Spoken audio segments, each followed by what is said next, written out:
Basically इसके अंदर ये होता है कि खून की कमी हो जाती है। आपके रेड ब्लड सेल में एक चीज़ होती है हीमोग्लोबिन, उसकी कमी की वजह से आपके अंदर ये आयरन डेफिशिएंसी होती है, जिसकी वजह से आपके ओवरऑल रेड ब्लड काउंट है। इंसान जब पैदा होता है ना, वो मिट्टी से इंसान को अल्लाह ताला ने बनाया, उसी मिट्टी से ही उसकी खुराक के सारे जो ज़राए हैं वो अल्लाह ताला ने पैदा किए। अब अगर हम बात करते हैं कि इंजेक्शंस और इन चीज़ों के अलावा हम डाइट की तरफ अगर आते हैं, तो सबसे ज़्यादा आपको जो आयरन का जो अच्छा बेहतर सोर्स है वो आपको आप वो नहीं ले रहे। आप जब चिकन की कोई चीज़ ले रहे हैं तो आप कोशिश करें कि उसके ऊपर लेमन स्प्रिंकल करिए। ये एक बड़ी सिंपल सी टिप है और ये बड़ा एक अच्छा चीज़ है कि ये दोनों चीज़ें आपको एक सेम टाइम देखें। हमारी जो कुकिंग मेथड्स है ना, बहुत ज़्यादा ख़राब है। मैं ये कहूँगी, हम टेस्ट सिर्फ चाहते हैं, हम ये भूल जाता है कि सब्जियों या जो भी हम खाना बना रहे हैं उसकी न्यूट्रिशनल वैल्यू भी है या नहीं है। आप देखें कि हम स्टार्ट करते हैं धोने से, रगड़ रगड़ के धोते हैं। अब उसमें आपके जो वाटर सॉल्युबल विटामिन हैं। हलेम अस्सलाम वालेकुम नाज़रीन, कासिम अली शाह फाउंडेशन के हेल्थ सेगमेंट में आप सबको खुशामदीद। उम्मीद करते हैं आप सब खैरियत से होंगे। मैं आपका होस्ट डॉक्टर ए आर माडा। आज हम बात करेंगे आयरन डेफिशिएंसी के हवाले से। एक अंदाजे के मुताबिक 2/3 पॉपुलेशन, पाकिस्तान की पॉपुलेशन है जो आयरन डेफिशिएंसी का शिकार है। स्पेशली ख़वातीन इसका शिकार हो जाती हैं। तो आइए आज इस मौजू पे बात करते हैं। हमारे साथ मौजूद हैं आज के जो गेस्ट मिस सबा यूसुफ, जो कि कंसल्टेंट डाइटिशियन एंड न्यूट्रिशनिस्ट हैं। तो आइए वेलकम करते हैं। अस्सलाम वालेकुम, बहुत शुक्रिया for the time. Iron deficiency के हवाले से हम बात कर रहे हैं कि आयरन डेफिशिएंसी, थोड़ा सा ये बताएं कि असल में है क्या बेसिकली, और इसके सिम्टम्स क्या होते हैं। बेसिकली देखिए, आयरन डेफिशिएंसी तो एक मेडिकल टर्म में आ जाता है ना।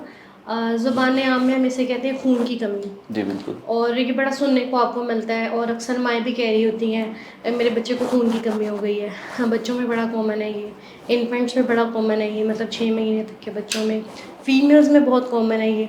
बेसिकली इसके अंदर ये होता है कि खून की कमी हो जाती है। आपके रेड ब्लड सेल में एक चीज़ होती है हीमोग्लोबिन, उसकी कमी की वजह से आपके अंदर ये आयरन डेफिशिएंसी होती है, जिसकी वजह से आपके ओवरऑल रेड ब्लड काउंट है वो कम हो जाता है। तो ओवरऑल खून की कमी होती है, जैसे हम कहते हैं आयरन डेफिशिएंसी नहीं है। अच्छा, एक कहानी शुरू हो जाती है कि जैसे आप कह रही बच्चों में कमी हो जाती है, तो लोग जो है ना इंजेक्शंस की तरफ जाते हैं, ये जी दवाइयाँ लेनी है, वो लेनी है। तो हम डाइट के ज़रिए क्या इंश्योर करें, स्पेशली ख़वातीन या जो प्रेग्नेंट वीमेन है, वो डाइट से एनीमिया को कैसे, मतलब कि जो आयरन की डेफिशिएंसी उसको कैसे कम कर सकते हैं। देखिए, मैं आपके सवाल को भी एक कहानी से ही शुरू करूँगी कि इंसान जब पैदा होता है ना, वो मिट्टी से इंसान को अल्लाह ताला ने बनाया, उसी मिट्टी से ही उसकी खुराक के सारे जो ज़राए हैं वो अल्लाह ताला ने पैदा किए। अब अगर हम बात करते हैं कि इंजेक्शंस और इन चीज़ों के अलावा हम डाइट की तरफ अगर आते हैं, तो सबसे ज़्यादा आपको जो आयरन का जो अच्छा बेहतर सोर्स है वो आपको मिलता है बीफ लीवर से, जिसे हम आम ज़बान में कहते हैं कलेजी। और सबसे ज़्यादा आपको आयरन यहाँ से मिल रहा है। हीम आयरन है, ज़्यादा एब्जॉर्ब होता है, बहुत जल्दी आपकी इसकी कमी पूरी करता है। अब हमारे यहाँ पे क्या होता है, स्पेशली फ़ीमेल्स के अंदर, वो ये खाना पसंद ही नहीं करती। और फिर बच्चों की अगर हम ईटिंग हैबिट्स की बात करें, तो बच्चों को भी हमने शुरू से ही वो मम्मी डैडी माहौल दिया होता है, और बच्चे भी इस चीज़ को खाना नहीं पसंद करते। बच्चे बड़े पैम्पर्ड होते हैं ना उस वक्त। पैम्पर्ड होते हैं, जिसे हम कह लेंगे आम ज़बान में बर्गर बच्चे। जी। ना वो बीफ लीवर खाते हैं, ना वो बीफ यानी कि मीट खाते हैं। फिर उसके अलावा चिकन अच्छा सोर्स है, एग्स इसके सोर्सेज हैं, प्रोटीन के आपके जितने अच्छे सोर्सेज हैं। इसके अलावा सब्जियों में अगर हम देखें तो ग्रीन लीफी वेजिटेबल्स हैं, आपके पास बीन्स हैं, किडनी बीन्स हैं, ये सब आयरन के बड़े अच्छे सोर्सेज हैं। लेकिन अगर हम अपना पूरा डेली का मील्स देखें कि मैं नाश्ते में क्या ले रही हूँ, दोपहर में क्या ले रही हूँ, या इवनिंग में क्या ले रही हूँ, तो आपको कहीं भी ये रिसोर्सेज नहीं मिलेंगे। हम क्या ले रहे होते हैं, दोपहर में पिज़्ज़ा ऑर्डर कर लिया, बाहर से बर्गर खा लिया, या इवनिंग में आउटिंग कर ली। तो अल्टीमेटली क्या होता है, day by day with time ये डेफिशिएंसी आपकी बढ़ती है। फीमेल्स में तो आपको पता है कि मंथली बेसिस पे उनका ब्लड लॉस भी हो रहा होता है, तो ये चीज़ उनमें बहुत ज़्यादा इसकी प्रॉब्लम्स है। इस तरह बच्चों के अंदर इसकी बहुत ज़्यादा प्रॉब्लम्स हैं। तो ये चीज़ जो है वो आप अपनी डाइटरी हैबिट से इस तरह से कम कर सकते हैं कि आप हफ्ते में कम से कम 2 दफ़ा बीफ लीवर का इस्तेमाल करें या बीफ मीट का इस्तेमाल करें।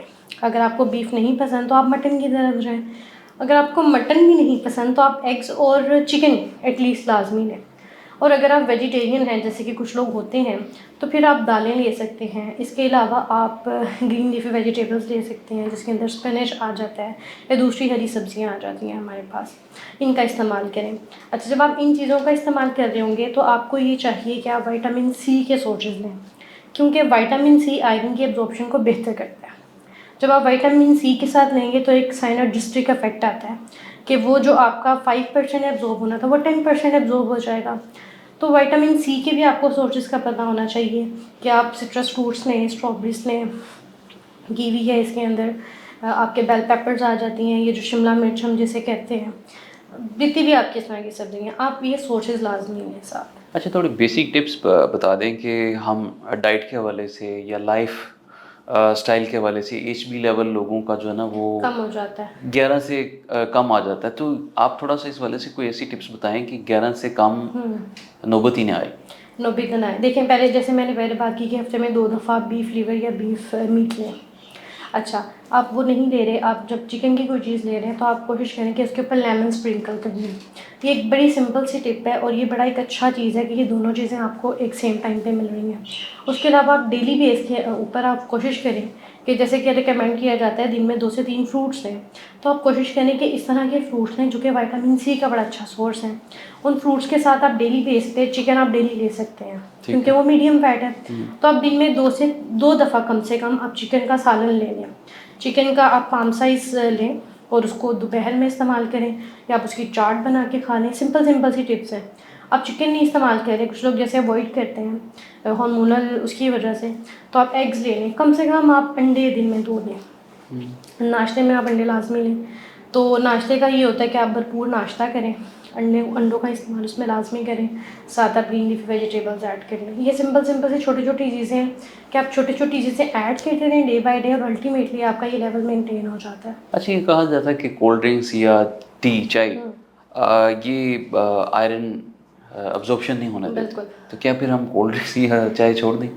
देखिए, कोल्ड ड्रिंक्स तो बिल्कुल भी रिकमेंडेड भी नहीं है राइट। कि आप लें। हाँ, कभी कोई इवेंट है और आप मना नहीं कर सकते तो आप उसका सर्विंग साइज़ देख के ले सकते हैं।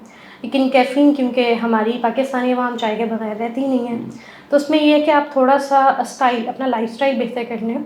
अब उसमें आप ये कर सकते हैं कि खाने के फ़ौरन बाद ना लें, क्योंकि कॉफ़ी या चाय जब हम ले रहे होते हैं उसके अंदर एक, आप कह लें कि उसका एक एलिमेंट होता है कैफ़ीन। कैफ़ीन हिंडर करता है आयरन की एब्जॉर्प्शन को। आप चाहे प्लेट भर के गोश्त खा लें, आपने ऊपर से चाय पी ली है, वो आपकी एब्जॉर्प्शन नहीं होगी, बहुत कम, ना होने के बराबर होगी, तो उसका आपको फ़ायदा नहीं है। अब उसमें ये कर सकते हैं कि कम से कम आप घंटे का गैप रखें। आपने खाना खाया, घंटा वेट करें, थोड़ा सा सब्र और तहम्मुल का मुज़ाहिरा करें और उसके बाद चाय लें।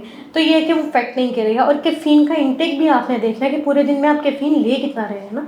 मतलब जैसे रिकमेंडेड ये है कि हमारा एक कप, जिसे हम कहते हैं सर्विंग साइज़ का कप है ना, वो आप दिन में 3 कप ले सकते हैं। उससे ज़्यादा अगर आप लेते हैं तो वो कैफ़ीन का भी हाई इंटेक में आ जाता है। तो ये भी आपने पूरा दिन में देखना है। और फिर खाने के साथ, क्योंकि बेसिकली तो आप आयरन खाने से ले रहे हैं, तो खाने का और चाय का आपने एक डिस्टेंस मेंटेन रखना है, ताकि जो आयरन आप खाने में ले रहे हैं वो तब तक एब्जॉर्ब हो जाए। उसके बाद आप कैफ़ीन ले लें, चाय या कॉफ़ी जो भी आप पसंद करते हैं। अच्छा, हम बात कर लेते हैं सब्जियों की। अक्सर घरों में जो सब्जियां हैं ना वो ज़्यादा कुक कर ली जाती हैं, तो थोड़ा सा ये भी बताएं कि कौन सी सब्जियां जो वो आयरन जिनमें ज़्यादा होता है या जो हमें लेनी चाहिए, और किस हद तक जो है ना वो कुक्ड होनी चाहिए, थोड़ी सी इस पर रोशनी डालिए। देखिए, हमारी जो कुकिंग मेथड्स है ना बहुत ज़्यादा ख़राब है, मैं ये कहूँगी। हम टेस्ट सिर्फ चाहते हैं, हम ये भूल जाते हैं कि सब्जियों या जो भी हम खाना बना रहे हैं उसकी न्यूट्रिशनल वैल्यू भी है या नहीं है। आप देखें कि हम स्टार्ट करते हैं धोने से, रगड़ के धोते हैं। अब उसमें आपके जो वाटर सॉल्युबल विटामिन हैं कुछ तो आपके वहीं ज़ाया हो जाते हैं। फिर जब आप उसको कट करते हैं, कटिंग में आपकी चीज़ें जाती हैं, आप उसको बिल्कुल बारीक कट मत करें, क्योंकि आप जब बिल्कुल बारीक कट करते हैं तो आपके जो वाटर सॉल्युबल विटामिन हैं, स्पेशली आपके जो इस तरह के मिनरल्स हैं, वो आपके ज़ाया हो जाते हैं। फिर जब आप कुकिंग की तरफ जाते हैं, कुकिंग में भी आप देखें कि अगर हम कंपैरिजन करें अपने यहाँ की और बाहर की, तो लोग स्टीम वेजिटेबल्स लेते हैं और आप देखेंगे उनके बड़े बड़े क्यूब्स में कट की होती हैं सब्जियाँ। हमारे छोटे छोटे क्यूब्स होते हैं और उसको हम ओवर कुक करते हैं। जब आप ओवर कुक करते हैं तो उसका न्यूट्रिशनल वैल्यू सारी तकरीबन लॉस हो जाती है। तो अल्टीमेटली जब आप खाते हैं और फिर आपके खाने के तरीके ऐसे हैं तो आपको कहाँ से आयरन मिलेगा और आपको कहाँ से ये विटामिन जो मिलेंगे। तो ओवर कुक ना करें चीज़ों को। मसाला जो है वो अपने एक स्पेसिफिक टाइम तक ही बनाएं। उसको इतना ना करें कि ऑयल जब तक ऊपर नहीं आएगा तब और तक उसका टेस्ट नहीं टेस्ट नहीं आएगा, जब तक पूरी घुल नहीं जाएंगी सब्जियां, तो फिर वो घुल जाएंगी, फिर आपको कहाँ से ये चीज़ें मिलेंगी। Right. तो ये इस पे बहुत ज़्यादा काम की ज़रूरत है। आप देखें कि ये बड़े सालों से चलता आ रहा है, आप एकदम इसको चेंज नहीं कर सकते, लेकिन हम एजुकेट कर सकते हैं लोगों को ऐसे मेथड्स बता सकते हैं कि आप अगर धोएं तो बिल्कुल उसको नॉर्मल तरीके से धोएं। आप उसको कट करें तो छोटे छोटे बिल्कुल छोटे छोटे पीसेस में कट ना करें, और जब आप उसको कुक करें तो ओवर कुक ना करें। आप कोशिश करें कि स्टीम ले लें या बॉयल ले लें, और जब आप बॉयल करते हैं तो उसका वो जो पानी है जिसके अंदर बॉयल कर रहे हैं उसको ज़ाया ना करें, क्योंकि आपके वाटर सोल्यूबल जो विटामिन है उनकी लीचिंग हो जाती है उस पानी के अंदर। आप उस पानी को भी यूटिलाइज करें। जी मिस सबा, बहुत शुक्रिया। प्रोग्राम का वक्त ख़त्म हुआ चाहता है, हमारे साथ मौजूद थी मिस सबा यूसुफ, जो कि क्लिनिकल डाइटिशियन और न्यूट्रिशनिस्ट हैं। हमें कीमती आराम से आगाह कर रही थी। उम्मीद करते हैं आज का जो शो है आपको बहुत मुफीद और आपको पसंद भी आया होगा। अपने मेज़बान डॉक्टर एआर माडा को इजाज़त दीजिए। अल्लाह ने के बाद।